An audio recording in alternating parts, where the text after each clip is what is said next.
Hello comrades, and finally I am back from a rather long hiatus. Very sorry that it took me so long to get back to making videos. A lot of stuff happened privately and the music is too damn loud. Sorry for that. There we go. Very much happened in my private life, so I wasn't able to commit myself to do videos. I do now have a little bit more time now, so I'm trying to start again. Today we're starting a series of a brand new game. It came out just last week. Pillars of Eternity. What is Pillars of Eternity? It is an old school role-playing game. If you probably know Baldur's Gate or Neverwinter Nights, Icewind Dale. Once we're in game, you will see that the graphics are actually quite samey. Just so you know, I played a little bit. I started a game as a priest and did the tutorial thing, so I know the tutorial, but after that everything is new territory for me as well. So, let's hit new game. Right, we're setting the difficulty to normal. There are many options here, and you can modify most of these. Hard and Path of the Damned is so brutal. Trial of Iron means basically I have one save file, and once I'm dead, everything is dead. Expert mode, some helper functions. We just play on normal because yeah, I want to, actually do stuff here and not die in the first 5 minutes. So beautiful, actually. Yeah, so you will see the game kind of in 3D isometric viewpoint, but it is reminiscent of the Infinity engine of Baldur's Gate. You will see once we're loaded in. I really like the graphics of the game and the whole feel of the game as well.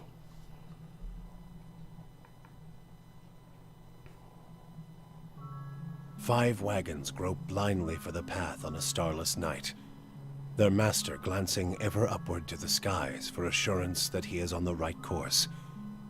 A dim lantern his only protection against the encroaching darkness.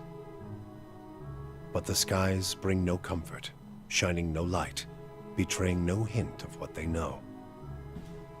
The caravan carries travelers bound for the frontier hamlet of Gilded Vale, you among them, where a local lord has offered land and wealth to settlers from abroad looking for a fresh start. You have taken suddenly ill, sweating and shivering, and one of the other travelers signals for the caravan master to stop on your behalf.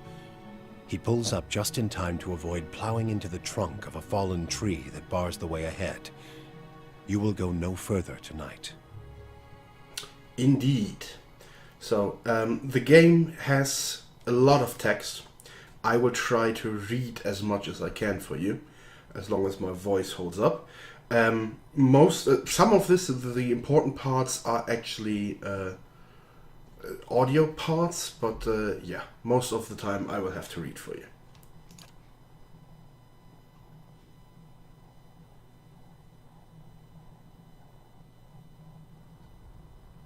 There we go. Character creation. So here's you can spend minutes and hours in this. So I made my mind on what type of character I want, but I'm not very sure on how to. So basically, male, female. You can change everything later on as well. We have different races. They all have different stats that they get a bonus on. We have humans, Aumaua, I don't know, some kind of ocean folk, dwarves, elves, Orlon, which is kind of, I don't know, koboldish, whatever, and the godlikes, which have weird heads. For what I want to go, I would probably, let me think. So basically, everything, you can mouse over everything and get like tooltips what the stat will bring you in combat and out of combat. I'm just choosing human now. I will change probably later. Humans all have, every sub-race has a passive basically. For example, Aumaua have towering physique. They are more resistant to prone and stun effects, or armed to the teeth, additional weapon set. The humans, because we humans are all very samey, every subset get the same passive, which is once per counter, 5 seconds after being reduced below 50% endurance, which is your health. We gain bonus to accuracy and damage. So let's just choose humans for now. I will probably change it later. Classes. 11 classes. As I said, I'm playing a priest in my offline campaign, which is a nice support class. Has a lot of heals, a lot of buffs, some debuffs, but it's not very damage heavy. So in order to make it interesting for YouTube, because you don't want to see me sitting there healing and buffing my group while all the other characters get to do the damage, I will choose a class that does a little bit more damage, and I chose the Cypher. Cyphers are spellcasters, in theory, that attack the soul of your enemy, and souls is something that is, and my bearded dragons, that's so typical. Once I'm starting the record button, they are going nuts. Yeah, he's shaking his head. Anyway, so it attacks the soul, and souls is something that the story is very focused on, at least what I made of the first few bits that I put up, and we will look at the story. It is a story game, so you will get spoiled. I will put a disclaimer in front. So ciphers do build something that's called focus when they attack. And once they reached some point of focus, they can use powers, basically spells. Which is neat, because other spellcasters, like the typical wizard, for example, has a spell book, and has, like, I think on the first level he has many spells he can choose from, many more than the cipher, but he can only use like 3 spells of the first level on level 1 before he has to rest to get more spells. Cipher doesn't have this limit, but has to attack to build up to his powers. He gains bonuses in stealth, lore, and mechanics, which is basically, they help do stuff in-game. Stealth, for example, helps you find hidden stuff. And it opens some options for, how can I say it, for conversation options. Sorry, I missed the word. But yeah, so I will probably choose the Cypher or Mind Hunter, whatever. You can read this if you want. Endurance is very low. Health is low. The difference is endurance is what you use to fight with. Once you get to 0 endurance, you will be knocked out. And health is your pool that will always fill up endurance as long as one of your party survives. And it will only refill after a rest. Accuracy, how accurate I'm hitting, and deflection is a type of defense against weapons mostly. So I will choose the Cypher, and I can choose the powers. So as I said, we will building up focus and use it on powers. So I can choose 2 from the first level. So let's see what we have here. Antipathetic field. Creates a toxic physical manifestation of the mutual antipathy between the cipher and the enemy target. Anyone caught in the path between the two will suffer corrosive damage. So it has a range of 15 meters, requires 10 focus here. Speed of average, that's a casting time basically. Foe beam corrode damage, 1 of 8 types of damage. Versus reflex, which is another, so he tries to dodge basically. And user gets 100% base beam damage over 12 seconds. Interesting. So does that mean that I get 120% of that damage? I don't understand that. Ice Strike. Dazzling and blind them as well. So this is basically a debuff. Blinds reduces accuracy, perception, movement, reflex and deflection is reduced. Dazed. Lots of stuff against fortitude. And it's so you target one, and it's an AoE around that against foes, so they get blinded as well. Mind Wave. Raw damage from the trauma. Critters and controller behind the target failing a fortitude check are knocked prone from the blast. So I'm targeting someone for raw damage, which is not negated. Raw damage is the only type that is not negated by damage reduction. I will try to explain this. It's very mechanic heavy. For AoE, so around the target that gets damaged, they get knocked down, which is actually quite nice. Knockdown is always good.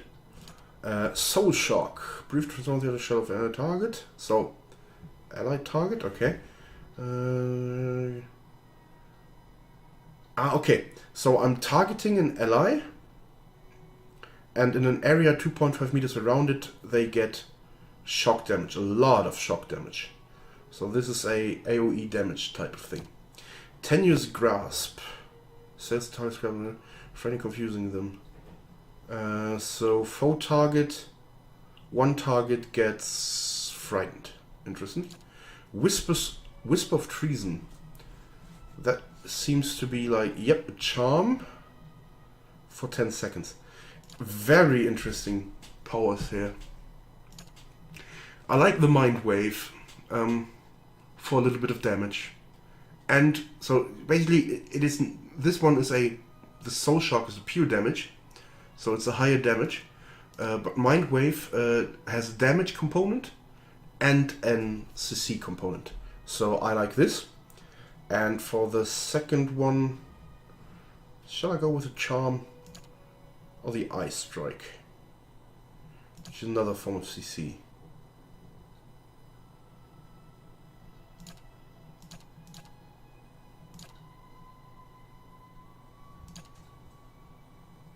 Yeah, I like the Ice Strike. Blinded, it will reduce the defenses, so it will somehow it will increase the damage of my allies and of myself. So with that being done, here is my attributes now. So I have 6 attributes that change a lot of stuff. Might increases damage done and healing done, and the fortitude defense. Constitution is endurance and health, so my life points, plus fortitude defense. Dexterity is very important if I want to attack fast, which I might want because, as I told you, you have to attack to get focus. And I'm not sure 100%, but I'm pretty sure it's per attack, not depending on how much damage you do. Action speed and reflex. Reflex is a defense type.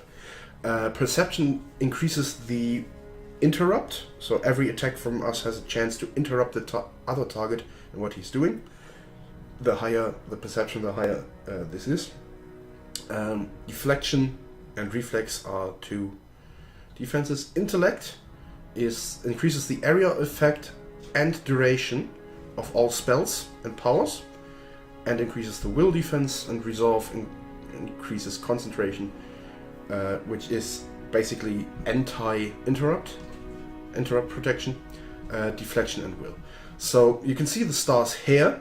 It says intellect is very important for us, as well as might and dexterity. I agree, but I will focus on dexterity, because I will play it not with a two-hander, probably with two one-handed weapons. So let's first get like 16, 14 might, so we can get some damage done. I want at least 15 intellect for 30% area of effect and duration.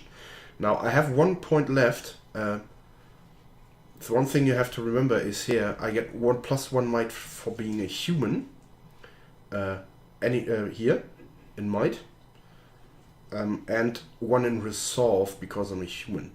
I might actually 10 is basic, so I get no bonus and no melee. If I go down, I get actually minuses. And I have 2 more points that I can put in dexterity and in might for more damage. Maybe I will stay a human. So basically I focus all my points into these 3 categories, right? Might, dexterity. Sheesh. He's hitting his head against the glass. Anyway, so I'm focusing on these 3 stats, so I'm not very good defensively. The Cypher is not a good defensive class, so I need someone to protect me. In my playthrough, I didn't encounter any of the companions that you can get. I stopped basically before that, so it wasn't really a playthrough. So I'm fine with that. Let's check what are my options here. Okay, I can choose a culture. Culture, basically, there are many different. They give you a bonus, but let me see. Adia Empire is the largest empire in the world. The majority of its human and elven nations. Okay, so Dreadfire Archipelago, interesting. Dexterity +1. I love me some dexterity. Consists of the nation of Nasitak, dozens of Aumaua settlements, and hundreds of lawless pirate-infested islands. So, shall I be a pirate? A Cypher pirate. It's the last stop for anyone headed east. A multitude of monstrous sea creatures infest the ocean, beyond making travel virtually impossible. Okay. Then we have the Ixa Middle Plains. Found by humans and Alden residents. Interesting. Old Vaelia, which is crumbled remnants of an empire of warring merchant nations. It's nice because it starts with like 2 weapons. I'll keep that in mind. Awatai. Okay. Interesting. Living Lands and the White That Wends. I like this one. A merchant nation. We're like a noble from some kind of, or a descendant of a merchant family. Gives me bonus to intellect, which is one of my primary stats, so it's fine. I can live with that. Let's go with that. There we go. Now the background. Aristocrat, law +2. So, if I wanted to be like a nobleman from a noble bloodline, I can choose this and get a law +2. I don't intend to get law as one of my secondaries. So, colonist of Old Vaelia. I have no idea if it's pronounced right. Drifter, laborer, merchant. I think this would be... This might be the one to choose, right? Law mechanics. I'm from Old Vaelia, which is like basically old warring merchant state. That makes sense. I was a merchant before I realized that I'm a freaking cipher. Okay, now I can't zoom in, which is a bugger. Let's choose some primary colors that better suit me. Yeah. I'm not an expert in like colors, just saying. Yeah, it looks like, you know, what is it called in English? I don't know. There's like a parody on Robin Hood. Men in Tights. Men in Tights. There we go. Skin is whitish. Hair is dark. My hair is dark as well. Not that dark though. Oh, no ginger. Gingers have no soul. There we go. Facial hair. I want a mustache. Look at that mustache. Yep, taking it. I can't even see the face, so yeah, whatever. I'm taking this one. Hair. Probably not. This looks wild. Some dreads. Okay, no. Well, I'm getting bald as well, which is actually pretty bad. But I'm 30 now, so I can do that. Yeah, I'm digging it. It accentuates my mustache. What a brilliant mustache. Let's go. Okay, picture. Do we have a bald man? Yeah, I'm not a monk though. That looks like Conan the Barbarian. This is not human. Okay, there might not be someone with a... That is interesting. Ah, that's a bugger. Because I'm not a monk.